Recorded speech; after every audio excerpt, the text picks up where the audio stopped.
राहुल गांधी गुजरात पहुंचे और गुजरात में एक मिशन का ऐलान कर दिया। तो फिर राहुल गांधी का मिशन 1985 रिटर्न क्या है और राहुल गांधी के इस मिशन 1985 रिटर्न से आखिरकार मोदी और अमित शाह के पैरों के नीचे से जमीन क्यों खिसकती नजर आ रही है।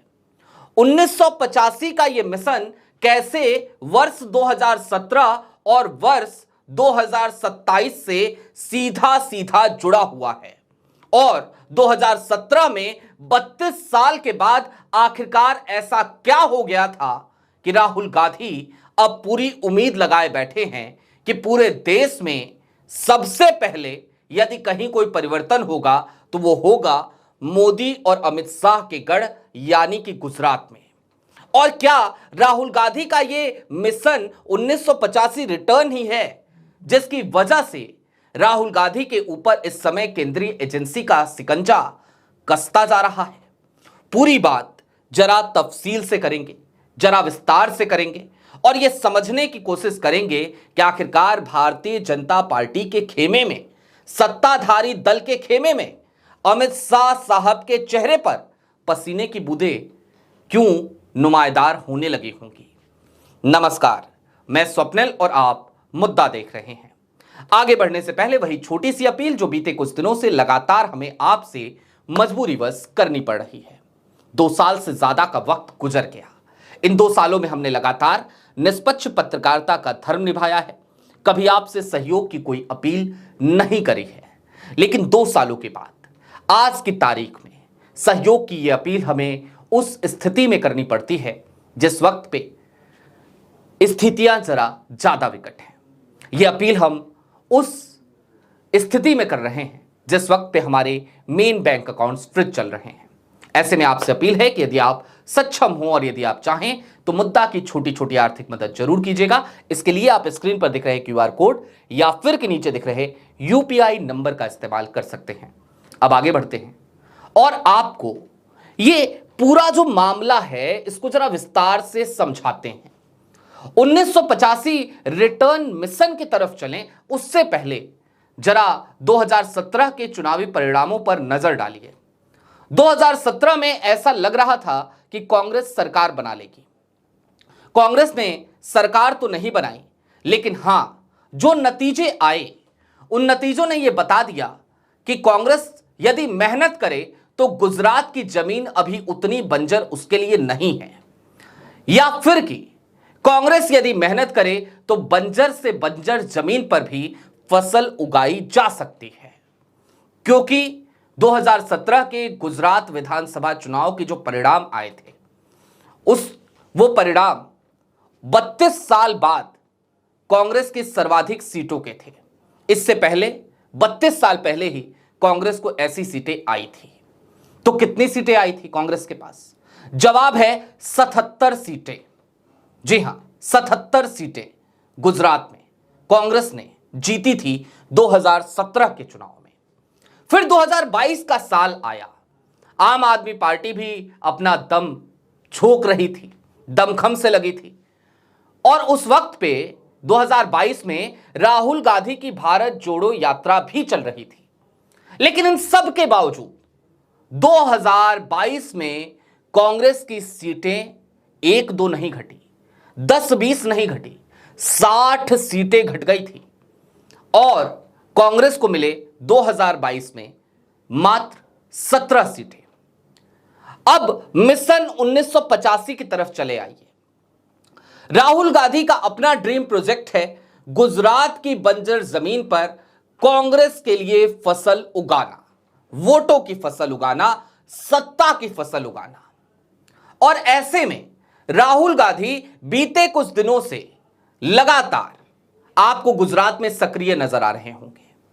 हालांकि राहुल गांधी की सक्रियता अब जाकर बढ़ी है। खास तौर पर मार्च के महीने में मैंने आपको यह खबर लगभग मिड फरवरी में ही बता दी थी कि राहुल गांधी ने अपना ड्रीम प्रोजेक्ट अब गुजरात को बना लिया है। क्योंकि राहुल गांधी यह बात समझ चुके हैं कि अब यदि इस देश में उन्हें सत्ता परिवर्तित करना है, यदि दिल्ली में उन्हें अपना प्रधानमंत्री बिठाना है, तो उसका रास्ता गुजरात से होकर निकलेगा।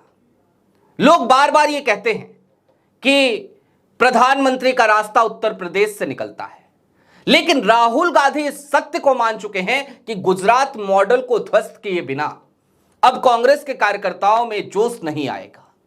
यदि अमित शाह और मोदी के गढ़ गुजरात में उन्हें शिकस्त दे दी जाए तो फिर देश की सत्ता में कांग्रेस की वापसी सुनिश्चित की जा सकती है। और इसी बात को सोचते हुए राहुल ने मिशन बनाया है, मिशन 1985। अब ये 1985 रिटर्न मिशन क्या है उसको जरा समझ लीजिए। 1985 में गुजरात विधानसभा चुनाव में कांग्रेस की सीटें आई थी 149 सीटें। उसके बाद कांग्रेस लगातार 1985 के बाद गुजरात में संघर्ष करती नजर आती है। उसकी सीटें कम होती रही, वो धीरे धीरे हाशिए की तरफ चली गई।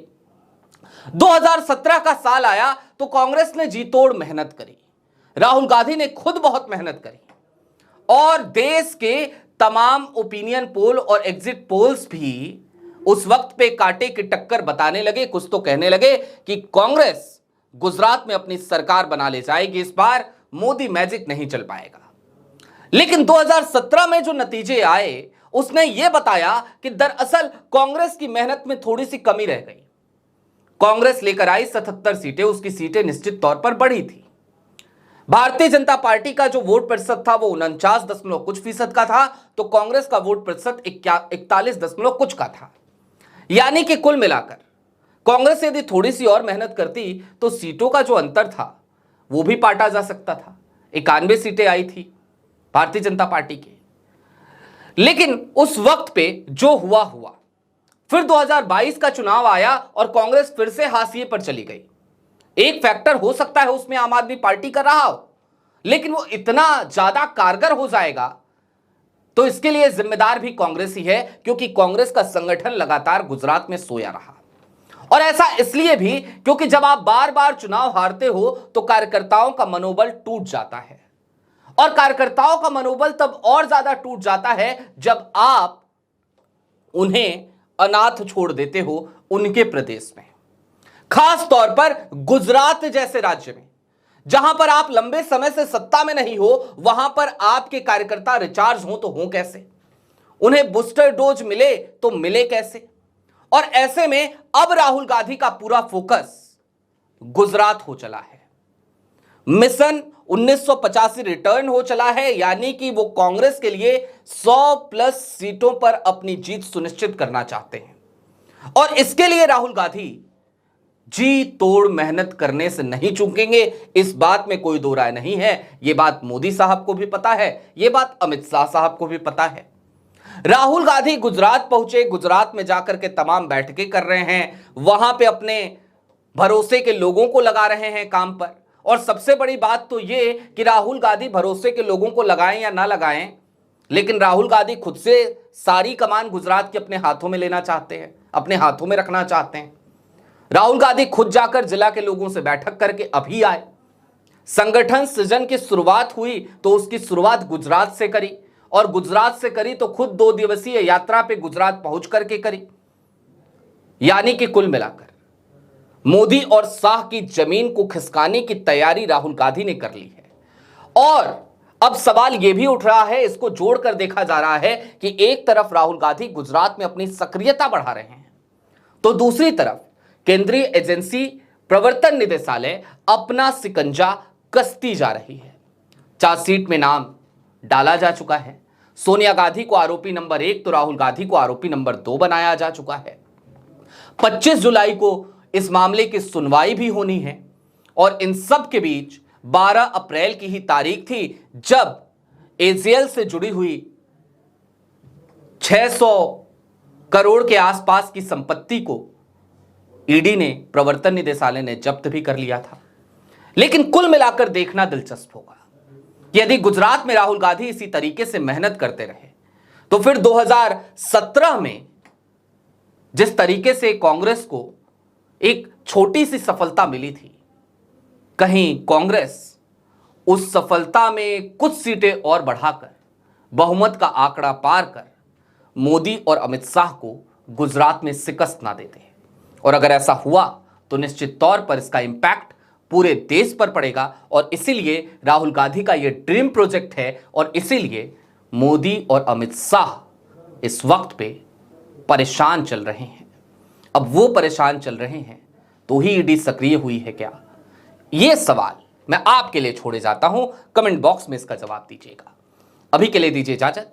चलते चलते फिर वही अपील, चैनल पे नए हो तो सब्सक्राइब करते हुए जाइएगा, सक्षम हो तो छोटी छोटी मदद मुद्दा की जरूर कीजिएगा। शुक्रिया।